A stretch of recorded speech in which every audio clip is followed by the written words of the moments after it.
Hey everybody, Dave Palet. Look, the baseball season's upon us and we're all excited. It took a long time to get started, but the 2020 season is finally here. Hopefully we're able to finish it.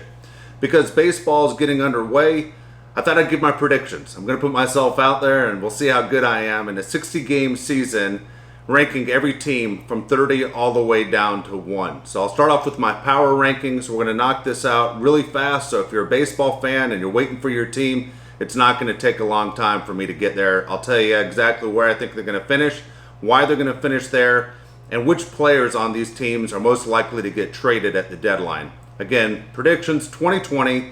We'll see how I do. We're going to start off going from 30 all the way down to 1, and we're going to start off with the teams that just have no talent at all, so I'm not going to spend a lot of time on them. The Baltimore Orioles, the Miami Marlins. Right now in 2020, not ready to compete at all. They don't have a lot of talent. The Marlins have a lot of young guys. They think their future's down the line. The Orioles have spun their wheels for years. Nobody wants to play for owner Peter Angelos. And their best player, Trey Mancini, unfortunately, is very sick. And he's battling health concerns and hopefully makes a return in 2021. Next up, going all the way to 28, it's the San Francisco Giants. The Giants with a brand new manager in Gabe Kapler. Hall of Fame manager Bruce Bochy retires. Their best player, Buster Posey, future Hall of Famer, decides he's going to opt out. He's not going to play during COVID. And the Giants right now are a complete mess. When you look at that team and you say Yastrzemski's your best guy and Pablo Sandoval's a guy that was good years ago, but you're depending on those two guys in the lineup to get you offense, the Giants are going to have a long 2020. Pittsburgh Pirates at 27. Right now they have a couple stars on that team. When you look at Josh Bell, Gregory Polanco, but you look at Josh Bell, more than likely one of those guys that the Pirates are going to have to step up and finally pay him, or they're going to have to decide that, hey, maybe he's a guy that we can fix our organization quickly by trading an all-star first baseman to a contender and hopefully restocking that young system. Detroit Tigers at 26. Absolutely terrible team, not ready to compete.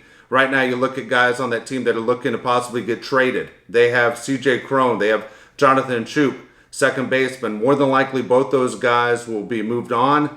The Tigers right now are a long way away from competing. Royals at 25. You have Whit Merrifield, one of the most talented players in baseball, gets a ton of hits, plays a ton of different positions. He's a valuable asset to almost every major league team. More than likely, he will get traded as well. The Royals, unfortunately, aren't ready to compete. I also look for Ian Kennedy, the veteran right-hander, who's been with a number of teams to possibly get moved at the trade deadline. Seattle Mariners at 24. What happened to the Mariners? The Mariners said their year was coming by 2020. It's not going to happen. The Seattle Mariners, one of the worst teams in baseball, continue to spin their wheels. Right now, you look at two guys that could get traded. You're looking at veteran third baseman Kyle Seager, and also looking at D. Gordon, who has now been moved to the outfield, who was known as a second baseman for the majority of his career, a one-time batting champion, stolen base champion, but D. Gordon has gotten lost in Seattle, where a lot of players go to basically disappear off the face of the earth in your Major League Baseball. Ask Robinson Cano how that worked out as well for him. Texas Rangers at 23, brand new stadium, didn't spend the money to go out and get free agents. The good thing for the Rangers, they kind of lucked out. In 2020, there are no fans. At the time when baseball teams were going out and looking for better players to make their team a little bit stronger and bring in a fan base and season ticket holders, you had guys like Josh Donaldson and Anthony Rendon and Garrett Cole, and guys that maybe big names that you thought maybe the Rangers would chase. Unfortunately, they didn't sign any of them. But it didn't hurt them this year because you didn't need guys to buy season tickets. But the Rangers, the best thing about them are those cool blue uniforms that they have going as far as looking like they're from the 1980s. Look for the Rangers to make some trades, though. The Rangers are one of those teams that have some guys that people might want. You look at Joey Gallo. He's a power hitter that strikes out a ton. He's exactly, when you look at sabermetrics and basically the way Major League Baseball is going, when you look at guys that either strike out or hit home runs, that is Joey Gallo right there in a nutshell. I also look at Shin Chu Su. He's a guy that's been very talented, one of the more underrated players in the history of Major League Baseball. And you look for the Rangers to say, well, maybe in a few years. For the Rangers, if they want to compete in 2021, they're going to have to hit the free agent market, and they're going to have to hit it hard because they don't have a lot to offer to anybody. San Diego Padres at 22. Right now, the Padres are a hot take for a lot of baseball experts. You look at the Padres and the talent they have, and they have Fernando Tatis Jr., one of the best talents in all of baseball. They have some young pitching in Chris Paddock. They have Mackenzie Gore coming up. As much as people love the Padres, Manny Machado didn't have a terrible year last year, just not the kind of year you expect from the first year of a $300 million contract. Eric Hosmer, horrible contract. You look at Will Myers, horrible contract. They have no catching at all in Austin Hedges and Francisco Mejia. They're looking for good things from Trent Grisham, who they got from the Brewers, and of course Tommy Pham, who they received from the Braves in a trade for Hunter Renfroe. The Padres, as well as people like them and are excited about the Padres, you look at their situation right now, and remember they were a last place team a year ago. Brand new manager in Jay Stingler trying to turn things around. Maybe not a last place team in the NL West because you have the Giants, but last year they were a last place team, and with general manager AJ Preller, they have struggled to get above 500 since 2014. So I have the Padres at 22. The Rockies at 21. What happened to the Rockies? A few years ago, the Rockies had to play game 163 against the Dodgers to see who was going to win the NL West. In 2018, the Rockies fell completely off the face of the earth in 2019. And then all of a sudden, they make the big move where they give Nolan Arenado the big contract. Rocky fans extremely excited. You have Trevor Story at shortstop. You have so many guys that you're excited about looking at that team. And the young pitching staff, finally guys like Freeland and Gray, and you say the Rockies, maybe they're going to figure it out. They have a good manager in Bud Black. But right now you have major problems in Colorado. We have Nolan Arenado, after 1 year signing that contract, is already talking about trading him. So for the Rockies, things aren't going very well. I could see the Padres passing the Rockies this year, but right now, because the Rockies were so good just 2 years ago, I have them one pick ahead of the Padres. At 20, I have the Toronto Blue Jays.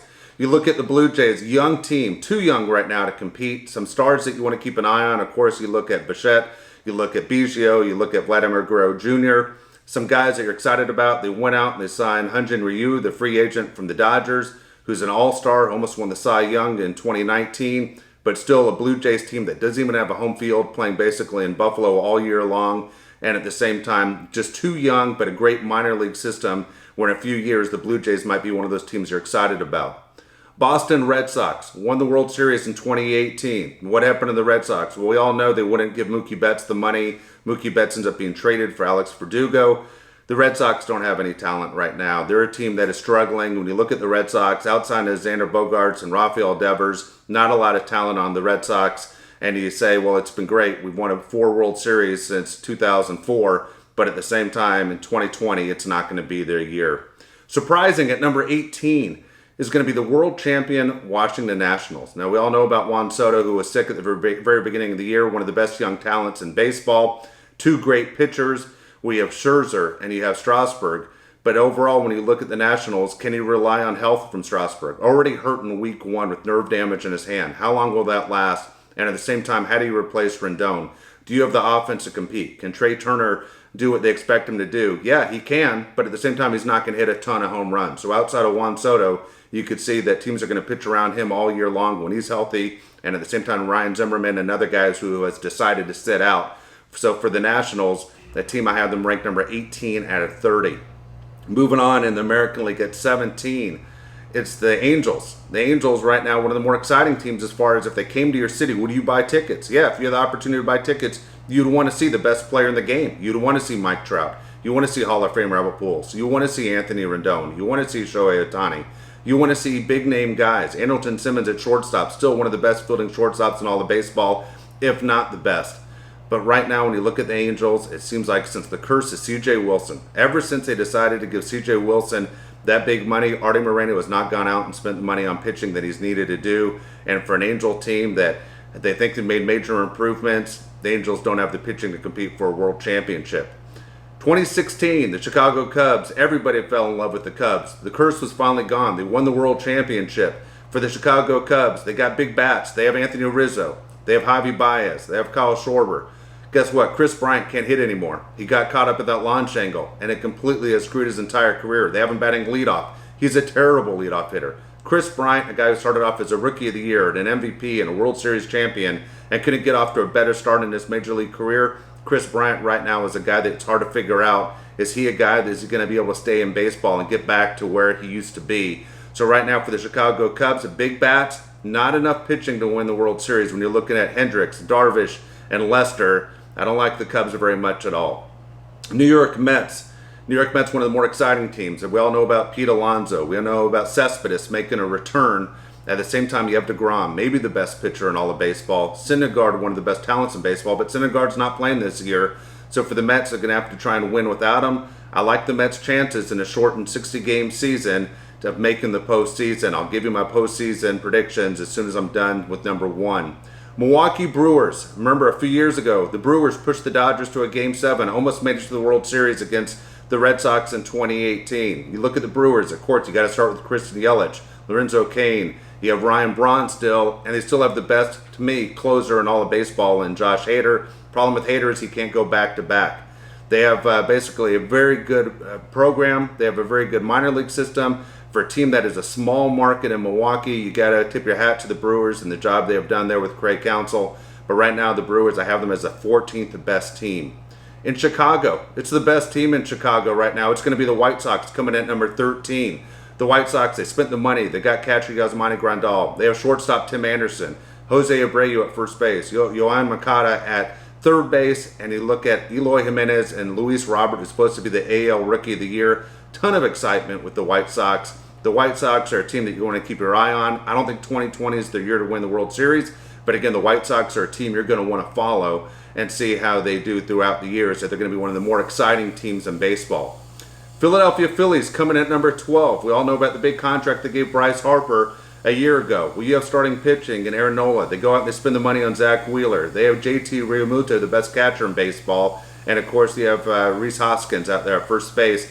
Tons of talent on this Phillies team. I don't think they have enough pitching to win the World Series, but do they have enough talent to make the playoffs? I'll let you know what I think in a second. The Diamondbacks. Diamondbacks are a team where they said you traded Greinke. How the hell are the Diamondbacks going to compete? You lose Goldschmidt to the Cardinals over a year ago. The Diamondbacks look like a team that's ready to take steps back. But I tell you what, the Diamondbacks coming in at number 11 are pretty loaded on offense. Ketel Marte at second, Eduardo Escobar at third, David Peralta in left, Starlin Marte in center, and of course they go out and they get Cole Calhoun in right, Madison Bumgarner on the mound, and you already had Robbie Ray there, another lefty. You got to like what the Diamondbacks are doing. I have them coming in at number 11. In a surprise in an organization, to me, that has rebounded much quicker than people expected, it's the Cincinnati Reds coming in as a top 10 team. The Reds with Joey Votto, Mike Moustakas, Nicholas Castellanos, of course, they got from the Cubs in free agency, and they have great pitching. When you look at Luis Castillo, Sonny Gray, Trevor Bauer, love the Reds. The Reds are one of those hot teams that people are talking about. Minnesota Twins coming in at number 8. If you remember the Twins last year, 101 wins for the Twins. Set a Major League Baseball record with home runs, 301 home runs. It's incredible the stats they put up, but that wasn't enough on offense. They went out and got Josh Donaldson, another very good hitter, a team leader, a guy that hits a ton of home runs and is a great fielder. And you look at the talent that they have overall with the Minnesota Twins, with Rich Hill and Kenta Maeda coming over from the Dodgers to help their pitching. Love what the Twins are doing, definitely moving in the right direction. Oakland A's, we all know about Moneyball and the job that Billy Beane has done. Billy Beane's team with Matt Chapman, Matt Olson, Marcus Semien, Chris Davis, all the talent that the A's have. The A's are a team that I think will surprise a lot of people, one of the more exciting teams to watch in baseball, coming in at number 6. An organization that's done a fantastic job and rebounding very quickly is the Atlanta Braves coming in at number 5. You have Freddie Freeman, everybody knows about at first base. Ozzie Albies, you look at Ronald Acuna, Mike Soroka, Max Fried on the mound. The Braves are a fantastic organization, young, getting better by the second. Cleveland Indians coming in at number 4, going down to the top 4 teams right now with Francisco Lindor, still an Indian. All the talk that he's about to be traded to the Dodgers, he's still there. Third baseman, Jose Ramirez. On the mound, you have Shane Bieber, Mike Clevenger, closing with Brad Hand. That's a deep Cleveland Indians team, one of the better organizations in all of sports. At number 3, the team that has won more games than any team in baseball over the last 3 years, the most hated team in all of baseball, is the Houston Astros. Those dirty cheaters. The Astros still a very good team at number 3, even though you lost Garrett Cole to free agency. Strong team. What happens now is Justin Verlander. How serious is the injury to Justin Verlander? And can he sit there and join a rotation that has Lance McCullers Jr. and, of course, bounce back with Zach Greinke? Still a very good 3 at the top.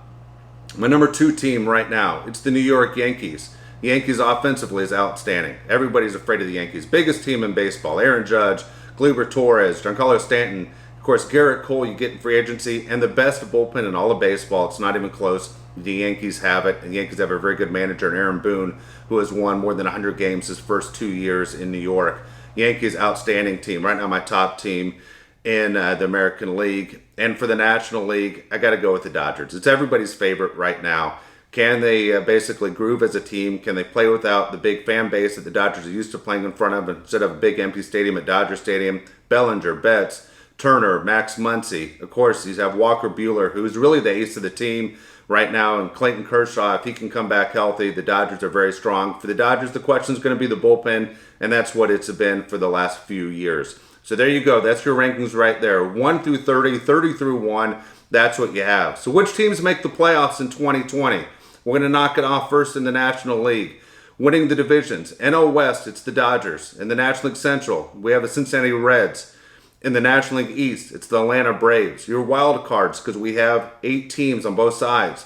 We're going the Phillies, Diamondbacks, Brewers, Mets. We have all those teams right there making the playoffs right there. Very exciting to see what's happening with them. And of course, to see what's happening as far as the National League, to see the excitement and the factor you go with. And of course, you have teams like the Cubs right there pushing for that playoff spot as well at the very end. You look at the American League. You have one in the West. You have the Astros, the Indians, the Yankees. Wild card, you have the Rays, A's, Angels, White Sox, Twins. All those teams pushing for the wild card. Every single one of those teams is very talented. None of them would surprise you if they won the championship. And overall, when you look at what's happening in the American League, more exciting teams to watch offensively. With the National League, you're looking at teams like the Dodgers that have been there, the Braves who have been there in the playoffs, and of course, you look at teams like the Brewers have been there in the playoffs as well. So you have some veteran experience on both sides. We're going to break things down for you in the World Series. Prediction. We're going to go old school here. This is what would be best for baseball, especially in 2020 ratings-wise. We're going to Dodgers, Yankees, World Series. Either team could win it. Right now, you look at what the Yankees have in the bullpen. That's the Dodgers' weak spot. Offensively, I like the Dodgers. Starting pitching. Outside of Garrett Cole on the Yankees, I think the Dodgers have better starting pitching. I'm looking at the Dodgers-Yankees World Series with the Dodgers winning it all in 2020. Those are my predictions right there. Preseason, basically. We're only 5 games into the Major League season. Right now, everything's wide open. We're going to update this list as the season goes, and we're going to give you power rankings as we talk more Major League Baseball. But 2020, here we go. We have a Dodger-Yankees World Series, old school, exactly what the United States needs right now.